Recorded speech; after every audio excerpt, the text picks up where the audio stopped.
So welcome to this third video in our onboarding series, and we're actually into the software. So we've got these two ideas.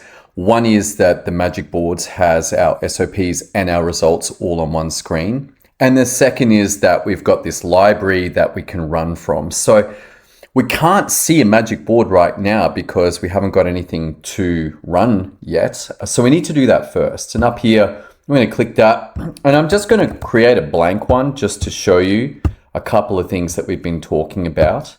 And what I'm going to do is not add any processor or results group, but you can do that. And if you're doing that, I would ask you to focus on the results first and then think about what processes that you are going to do.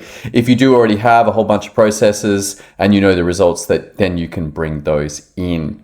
All right, we're going to actually move this out of draft directly into library, and you can see that we have a draft and archived for your library boards, but this one here is what we just created.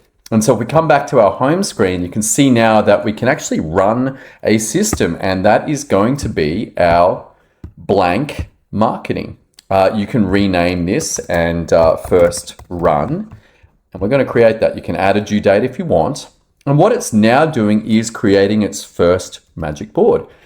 Notice that we don't have that design yet, but when I click into it, it now opens up into our processes and our results being available on this. But this, even though it's a magic board, doesn't have any data in it.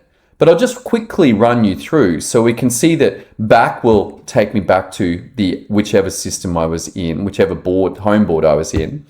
And I can move it between active, paused, asset, and archived over here. And if I do that, then I click back, then I will come back and we'll see that it's now in this area. If I want to move it back to being an active board, I simply do that. And this is how to move it between these areas here. And as you get more boards running at once, you'll be able to see all of the active ones, all of the paused, all the assets, and all of the archived. And the difference you might ask between asset and archived, well, asset is something that I'm going to want quick access to. Archived is something that gets done regularly. And so this could be on demand or on a schedule, but essentially it's a repeating thing that I've got over and over, and I can search through if I need to find a particular one.